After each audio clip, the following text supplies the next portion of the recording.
and good day. My name is Jürgen Steinmetz from eTurboNews, and this is a breaking news update. For more news updates and shows, please go to youtube.com/travel news group.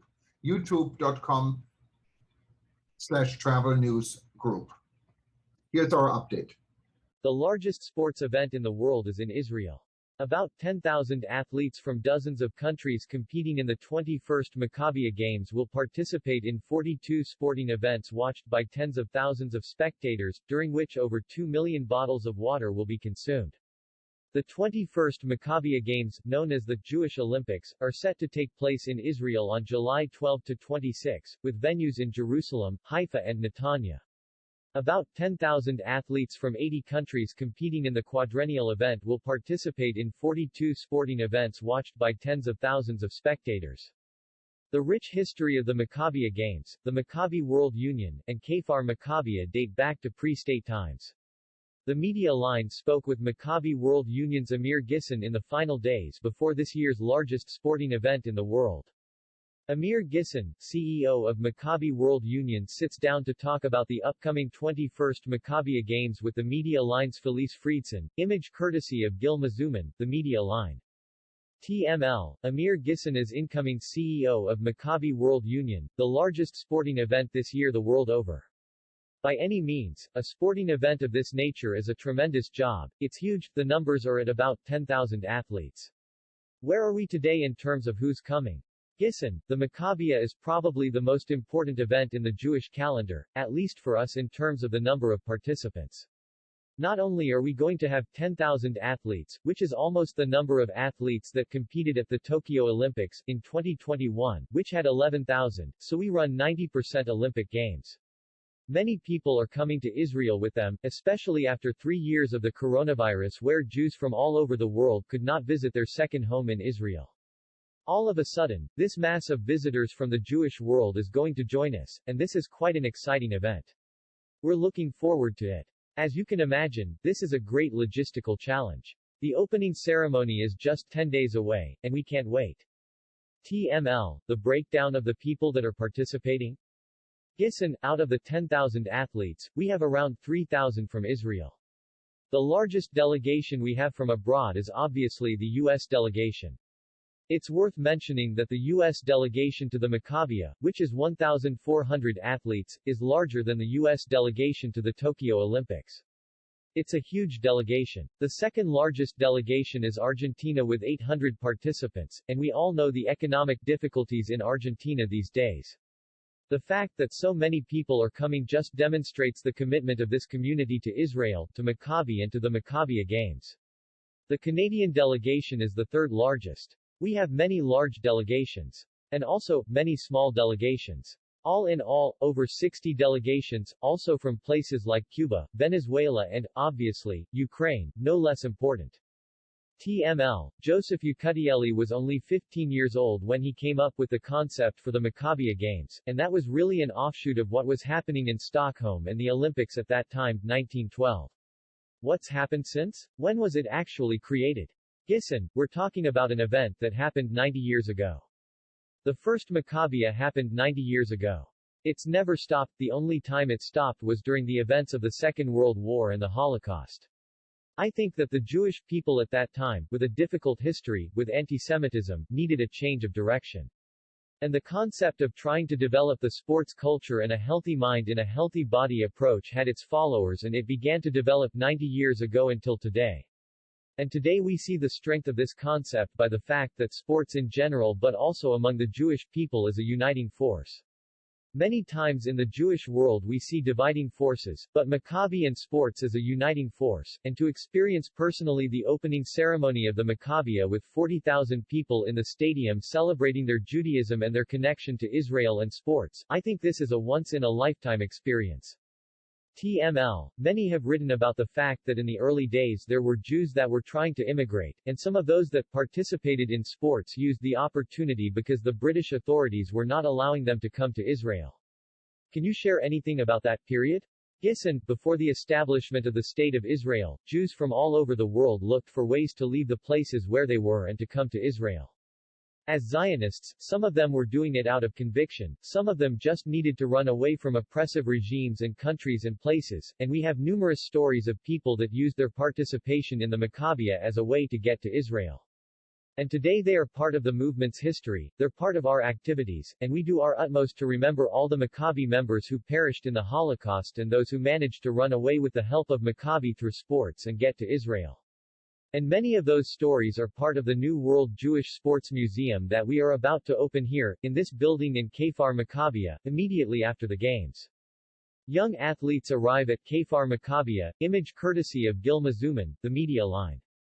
TML, it begs the question of whether some of these young athletes are inspired to live in Israel. Do you see any of them coming to stay? Gisson, certainly. In every Maccabiya, at any time, you have a significant group of athletes, from many countries, that following the Maccabiya make the choice of remaining in Israel and making Aliyah. I think the most famous one is Tal Brody, one of the basketball legends of the State of Israel, a name everybody in Israel, and probably in the United States, knows. A person who came to play with the American team in the Maccabiya, and after this experience chose to give up a promising career in the NBA and come to play for Maccabi Tel Aviv in Israel. He was the captain of Maccabi Tel Aviv, in 1977, when for the first time in history they won the championship of European basketball. TML, there are great challenges around putting together an event of this enormity. It's huge. Tell me a little about the logistics of how long it takes to put this together? It only happens every 4 years. Gisson, the truth of the matter is that the work of the next Maccabiya starts one day after the current Maccabiya is over. To operate a sporting event with 10,000 athletes is a huge logistical challenge. We're talking about, just as an example, 2 million water bottles. It means we have 400 workers to get to their places every day during the Maccabiya, from referees in sporting events through security, health, transportation, logistics in general. A great challenge, but the beauty of it is that we have a very dedicated team that runs it together. This is the third Maccabiya that they're working together. The top echelon of the Maccabiya is a team that knows each other very well, and they don't look at doing the Maccabiya as a job. It's not a job for them. It's their family, it's their home, it's something they feel very strongly ideologically about, and they're all graduates of the Maccabi movement. TML, how many people work full-time after the events are over? Gisson, the core team of the Maccabiya between the games is between 10 and 20 people, the leaders of the operation. As we come closer to the event, we bring in more and more people until we get to the number of 400 people that operate the Maccabiya. Some of them are here in Kfar Maccabiya at headquarters, some of them are in the different hotels and sporting events. This is a huge operation, not something that you see in Israel every day. A swimming venue at Kfar Maccabiya, image courtesy of Felice Friedson, the media line. TML, are there any new sports events that are starting this year? Gisson, well, we have paddle ball, a new sport that is like a very hectic combination of tennis and squash. We have several swimming events which are exhibition events. Swimming is certainly not a new sport, but we will see many Olympic medalists, Olympic gold medalists, participating from the U.S. together with Israeli leading swimmers. I think all in all it will be very interesting. One thing worth mentioning, the one sport where I believe the level of the teams is highest compared to the world is ice hockey. That's going to be one of the most popular events that we're going to run in the Maccabiya. It's going to happen at the Teddy Arena in Jerusalem, and we expect a full house of over 10,000 spectators. TML, just the opening and closing is a full-time operation. Can you share a little bit of what goes on behind the scenes? Gisson, well, the truth of the matter is that we have been engaged for quite a while now with the message that we got from the White House that during the upcoming visit of President Biden to Israel, which happens to be at the same time, they are considering different alternatives for connecting with the Maccabiya that obviously create on the one hand quite a good logistical challenge for us. On the other hand, we see that as a great vote of confidence and we really look forward to hear and see whether it will happen and what will be the connection. We're hopeful that it will be a significant involvement of the White House and the President in the Maccabiya. And I will just say that this is the ultimate vote of respect and recognition of the importance of the Maccabi movement and the Maccabiya in the life of the Jewish people. TML, how does it change the operations if President Biden says today he's coming? Gisson, well, I will not go into details, I'll just say that anything which is connected to security and transportation will have to be totally revised. For instance, just to bring the athletes to Jerusalem from the many hotels they're in around Israel, we're talking about over 200 buses. We need to make sure that those buses will not be late to the opening ceremony because the athletes need to participate in the inaugural parade. So, they will obviously need to come earlier because Jerusalem is not going to be an easy place to navigate that day. TML, the games go far beyond the idea of just coming to Israel. There are educational components. Can you take me through a day in the life of an athlete coming, whether from the United States, Canada or around the world? Gissen, Maccabi is not an organization of professional athletes. Most Maccabi members just enjoy the fact that they can do sports in a Jewish environment. Many of them are unaffiliated, they're not part of the organized Jewish community. This is their way to remain Jewish and to be active in a Jewish environment.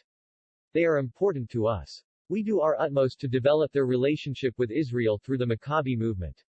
We encourage them to be a part of the activities of the Jewish communities all around the world, and we try very hard to make sure that it will not be just the Maccabiya for 2 weeks and then 4 years of anticipation until the next event.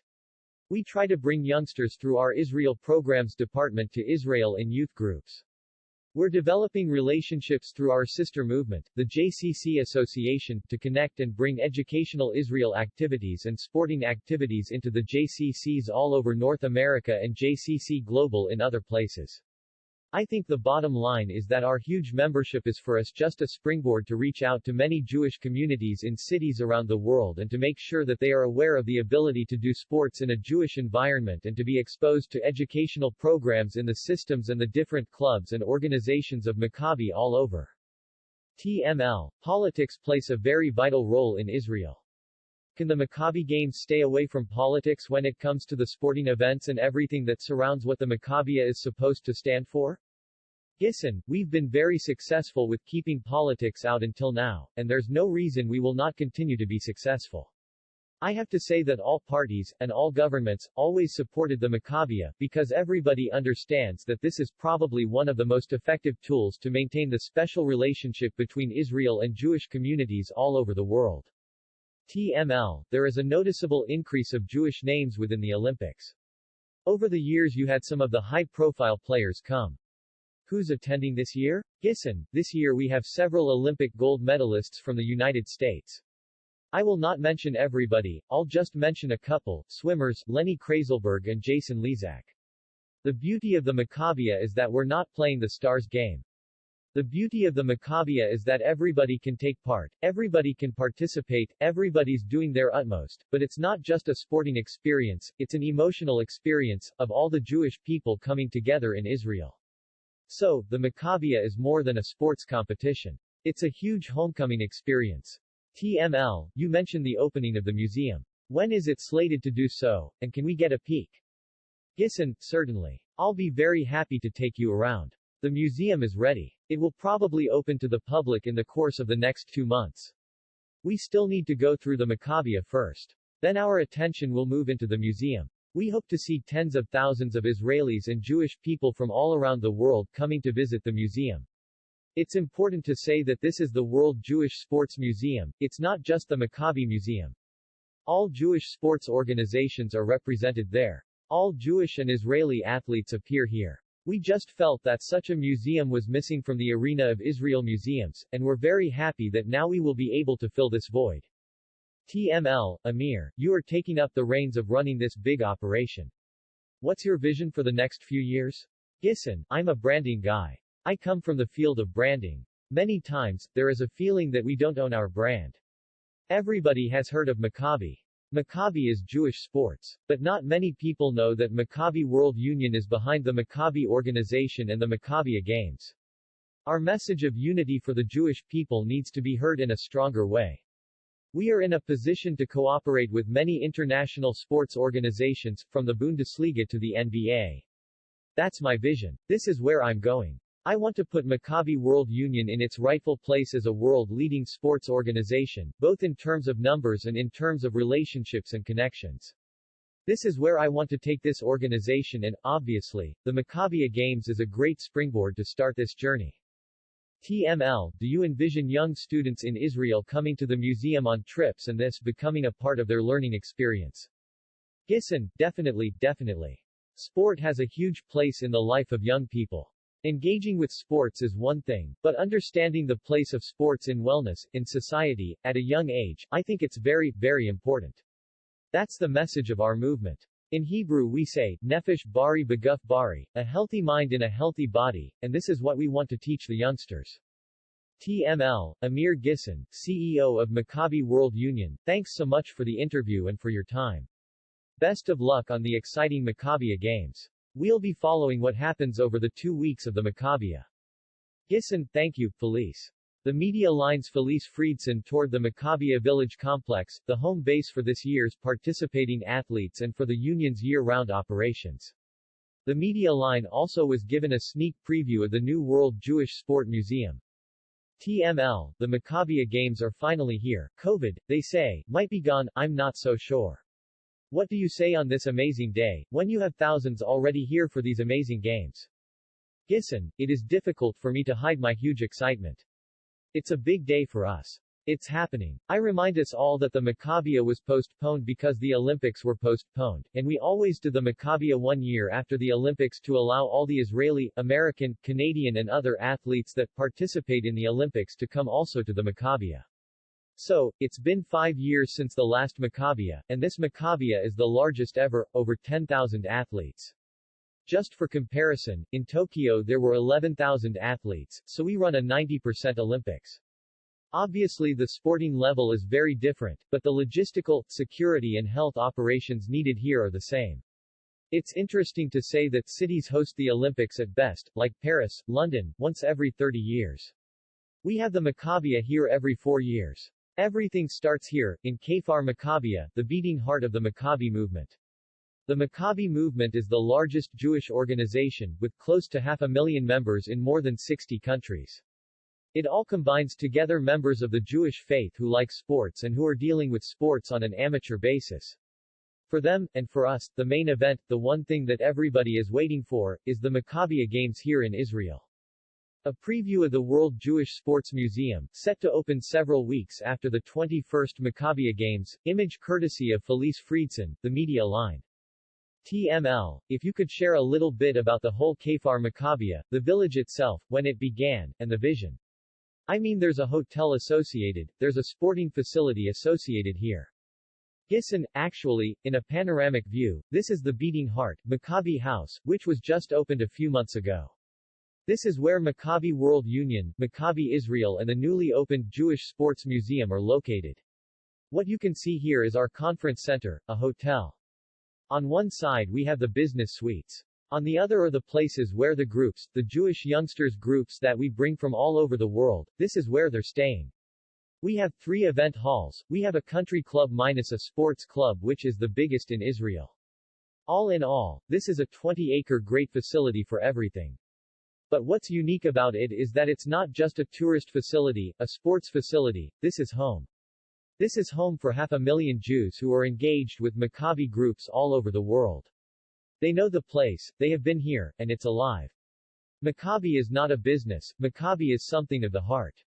We are a non-profit, we are a movement that puts first a healthy lifestyle, community and love for Israel. Gisson, the hotel takes around 700 people during the games.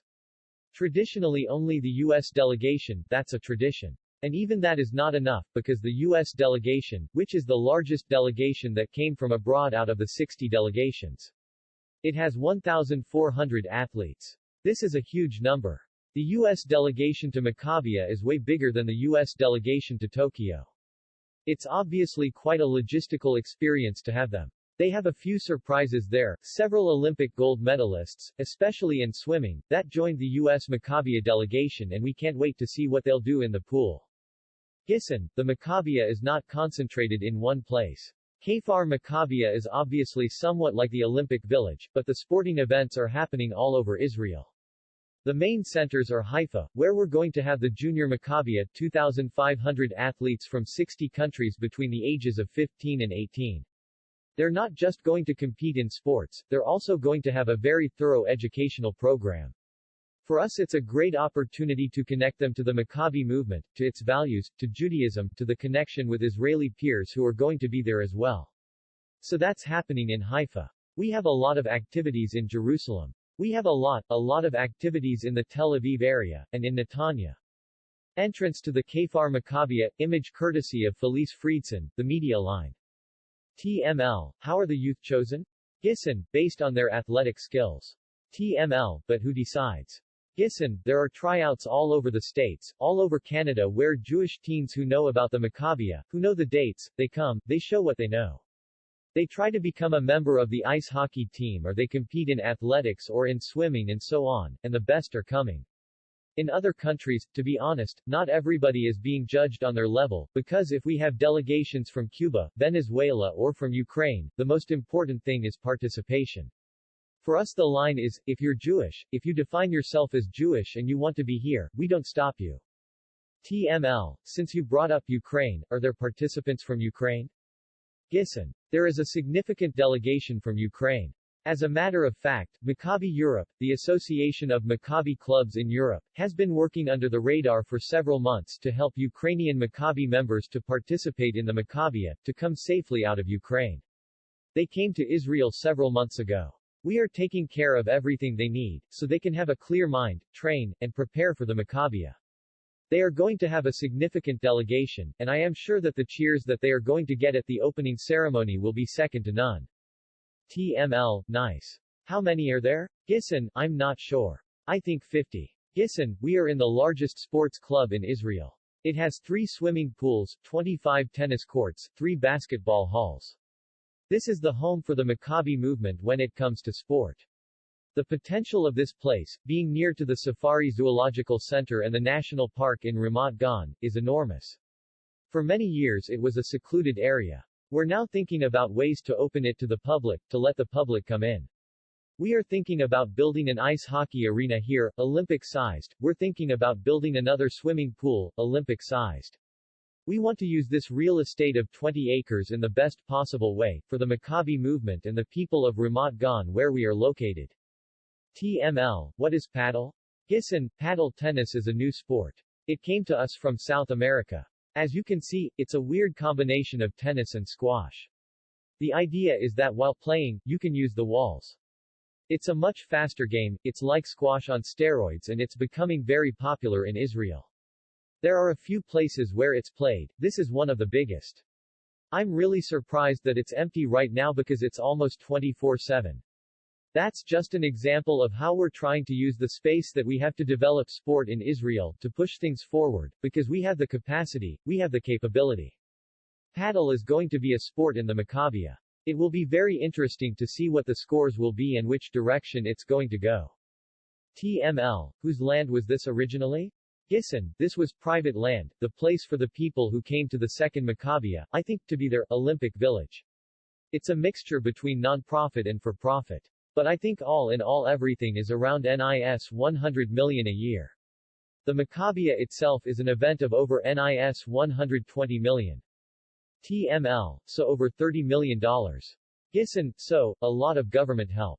The participants themselves, at least those who can afford it, pay for their participation. Many countries and delegations that cannot afford it get subsidies from us. This is a good opportunity to say that the government of Israel, every government of Israel, has been there for us and helps us to make this event, because everybody understands that this is probably not just the largest but the most pride-creating opportunity for Jews all over the world to come together. Gisson, now we are at the World Jewish Sports Museum. It's not open to the public yet. I think it will be open after the Maccabia. Just to give you a little bit of an idea about what the World Jewish Sports Museum is, I'll tell you a story. What you can see here is a sword, a fencing sword. It's actually a tale of two swords. It was 1895 when modern antisemitism was created, was born, in the ceremony where Alfred Dreyfus was dismissed from the French army in disgrace. That day they actually broke his sword, that was the ceremony. We all know the story of how that event influenced Theodor Herzl and how that moved forward the creation of Zionism and of the State of Israel. What most people don't know is that by a miraculous coincidence, on the same day back in 1895, the first ever Maccabi club was established. It happened in Istanbul, and it was a fencing club. The same day where one sword was broken, another sword started a tradition that has continued for more than 125 years of Jewish sports, of Jews standing up for themselves. And what you can see here is the original sword that was owned by one of the founders of the club. His grandson contributed this historic piece to this museum. So, Maccabi Istanbul fencing in 1895, the beginning of Jews standing up for themselves through sport. That was actually the first Jewish sports club in the world. TML, this is the first glance at the museum, before it opens. When is the opening? Gissen, the opening will be sometime in September or October. What you can see here is the famous Book of Hakoah Vienna, one of the first Jewish sports clubs in the world, and still the most prestigious one. Their soccer team won the championship of Austria in the early 1900s, and still today they are remembered as one of the leading soccer clubs in Europe during those years. We received as a donation the Golden Book of Hakoah Vienna. Inside these pages you have the stories of all the great athletes that played for the club. Many of them perished in the Holocaust. TML, and the medals here, what is this? Gissen, we call it the waterfall of medals. Medals from dozens of Maccabi games, regional Maccabi games and Maccabi competitions of the last 100 years. As you see, the museum is organized in chronological order. And it's no surprise that there is an abrupt gap for the track and field, and an empty wall, because those were the years of the Holocaust, when obviously Maccabi's didn't take place. There are many stories of Maccabi members in Europe that helped each other.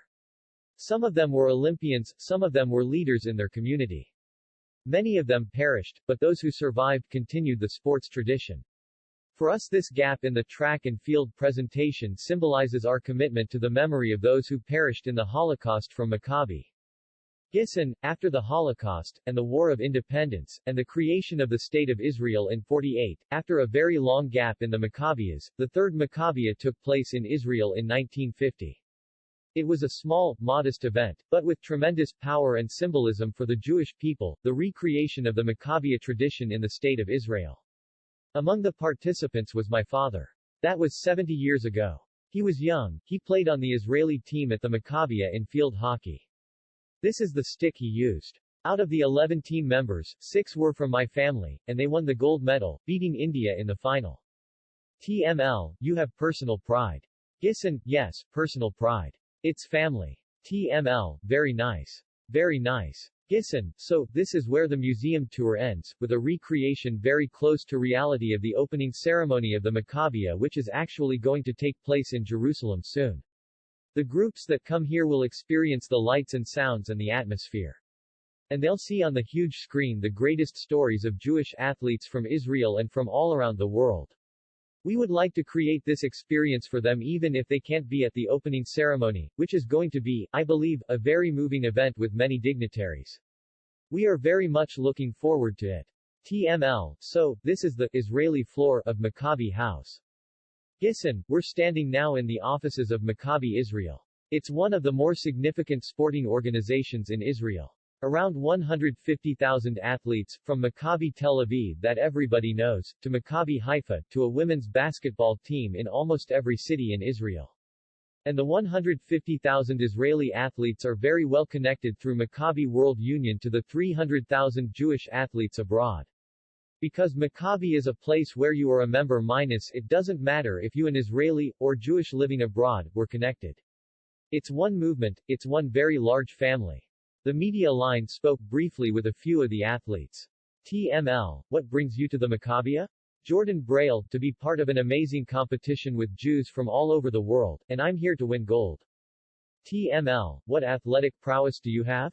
Braille, I'm a professional squash player, and I was captain of Cornell University's varsity squash team. TML, first time in Israel?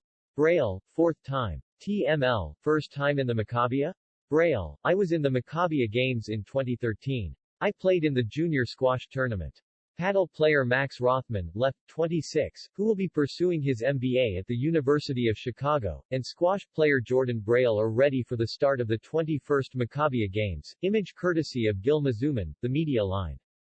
Max Rothman, I'm also here to also win a gold. I've been playing paddle for the last couple of years. I'm a former tennis player so I'm excited to be here try to bring it home for the USA. TML, have you been to Israel before? Rothman, I've been to Israel 3 times. This is my 3rd time. TML, the first time in the Maccabiah? Rothman, I played in 2010, in the junior tennis back in Baltimore, so it's been a while. I'm excited to be here for the World Games. Basketball players Jacqueline Feit, left, of Charlotte, North Carolina, and Sophie Gerber from Scottsdale, Arizona are looking forward to competing against other Jewish players. Image courtesy of Gil Mazuman, the media line. Sophie Gerber, I'm Sophie Gerber from Scottsdale, Arizona and I go to the University of Colorado. I'm at the Maccabi Games to compete in basketball against other Jewish athletes and to meet a lot of people from around the world. TML, had you been to Israel? Gerber, I've never been to Israel. This is my first time. Jacqueline Feit, hi, I'm Jacqueline Feit. I'm from Charlotte, North Carolina. I play basketball at Franklin and Marshall College and I'm playing in the Maccabi Games just so I can play against really good Jewish student athletes and meet a bunch of people from all over. This is my second time in Israel. I was here when I was really young. So yes, I'm excited. Author, Felice Friedson. More news about Israel.